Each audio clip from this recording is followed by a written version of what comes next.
Hello and welcome to my video. My name's Mark, I'm an entrepreneur and property investor, and in this video we're doing buy-to-let versus HMO versus BRRR. Before we get into the video, I just want to say a massive thank you to all of you who've subscribed. If you haven't yet subscribed, please hit the button, hit the bell notification and give this video a like, because today I'm actually going to be providing so much content and this is one you need to stick around for. This is everything that I've learned over the last 5 years in property that you need to know. And some of it isn't that obvious. So let's start off with buy-to-lets. So the first thing about a buy-to-let, you have to purchase in a good condition. Now my first point on here and my fifth point on here kind of go hand in hand. So often I hear of deals where someone's buying for 120k, they're spending 20k, and when it's finished, it's worth 140k. I mean, that's just like buying a 140k property with extra steps, extra hassle, and extra risk. That is not clever. If you're going to do a buy-to-let, a straight buy-to-let, and you don't want to be dealing with builders and you don't want to be doing anything else, you need to be buying in good condition. Do not try and mix it with BRRR when the deal just doesn't stack up. This is the most common mistake I see and hear of. The second thing is to look at the ROI. So I put in here that the ROI should be over 15%, and this applies to somewhere a little bit further south, or 20% if you're going further north. Further south, traditionally we look at more capital plays. Further north, you're going to get a higher ROI, but remember, the cost of a boiler in a 100 grand house is the same as the cost of a boiler in a 300 grand house. So it is important to factor that in. When you're looking at your maintenance costs and all the things that come with fixing up the houses, up north you get less value for the money you spend out. Houses versus flats. Now in my experience, houses make better family homes. I tend to find that the tenants, so I've got 3 houses and my average tenancy so far has been 4 years, and the other ones haven't left. And because of this, they take really good care of it. So I highly recommended houses. I've also got friends who rent out flats and they seem to be forever refilling them with young professionals. It's almost like running a HMO, and every year they seem to need another tenant. 3 bedrooms I find is a sweet spot.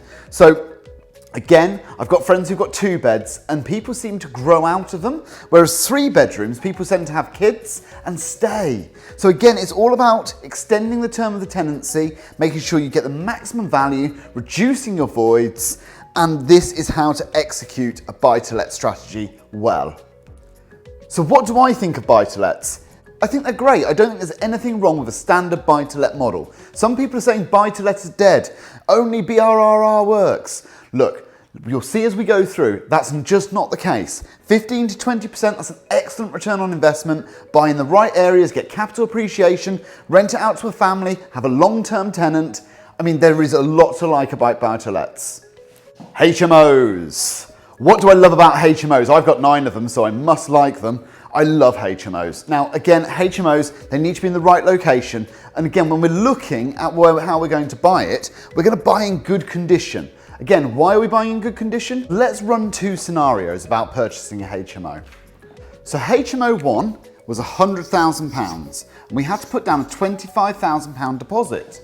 HMO 2 was £80,000. We had to put down £20,000 deposit.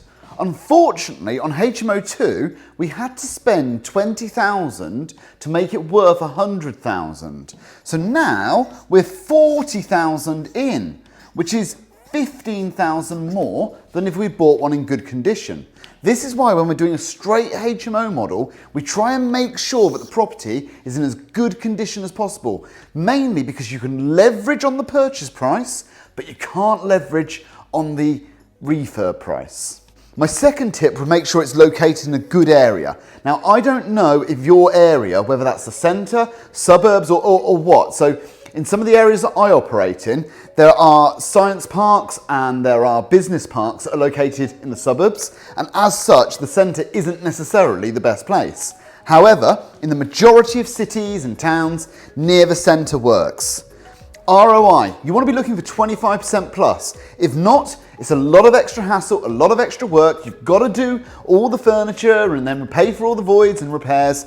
You need to be getting 25% for your money. The sweet spot of number of bedrooms. This is a hotly contested subject. So for me, I want a 3-bed that I can turn into a 4-bed, a 4-bed that I can turn into a 6-bed, or an 8-bed plus. And let me explain why.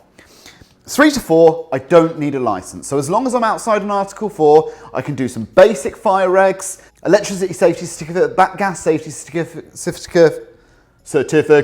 Whereas with a 4-bed, turning it to a 6-bed, I know I'm going to need a license. So I might as well maximize the number of bedrooms I have on that license. I can either have 5 or 6 without needing planning permission. So I may as well go for the maximum amount of return. Why do 6 beds work really well? Well, the bills are the same. The council tax is the same. Everything else stays the same, but you get an extra room of rent. So a 6-bed versus a 4-bed, a 6-bed will outperform all the time, every day. 8-bed plus, well, you need planning at this point. That's not to say that you shouldn't do it. There are lots and lots of properties for this purpose. Ex-hotels, ex-pubs, I see them all the time. You should definitely look into those sort of projects, but you want to be buying on an option so that you can get the planning beforehand and then you know that you can do this as a deal. And it goes without saying on HMOs, you really want to be buying houses, not flats. So lastly, there's BRRR. Now this is the buzzword everywhere. Why is it the buzzword? Because it can lead you to a no money down deal. Have I achieved that yet? Almost. I've got to a property where I've only got 9,000 left in it on a BRRR, but I haven't actually managed to achieve one where I've got all my money back out yet. So my biggest tip for that is that you're going to have to buy it at a big discount. I've felt that I've negotiated big discounts on my properties, but if you're going to get all your money back out, it would appear you need to do even bigger discounts. There's something known as the 3-to-1 rule, which means for every £1 you spend, you want to add £3 worth of value. So that means if you spend 10k on a refurb, you want to add 30k to the value. 20k on a refurb, 60k. Now, I've kind of scaled this up in my mind, and I think this is very much a ish scenario, because as you scale it up, the amount of value you're looking to add seems to become unattainable eventually. So I would say it seems to be 3-to-1 on the lower end, but that can obviously change as you go higher up the levels. You want to know your exit when you're doing a BRR. I'm not saying it matters, because you could do a BRR to single let, a BRR to HMO. There's loads of different exits, but you've got to be certain about what your exit is and what your valuation is going to be.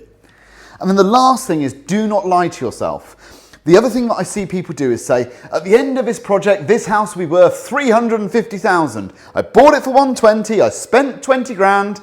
No, it's not. I'm going to get a commercial valuation. No, you're not. Do not lie to yourself.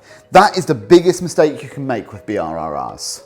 So in our battle of the strategies, who comes out on top? Well, in this instance, I'm afraid it's going to have to be the BRRR. I think any strategy where you can get all your money through a deal is always going to be better. It's going to provide you with a better ROI and allow you to scale your portfolio quicker. That said, I'm finding BRRR deals harder and harder to come by at the moment. HMOs, they're the foundation of my property portfolio, and BTLs, they certainly have their place. Would I turn down either of these? Probably not, but if I have a BRR that's available for me, I'm probably putting my money here. And you might want to consider doing the same as well.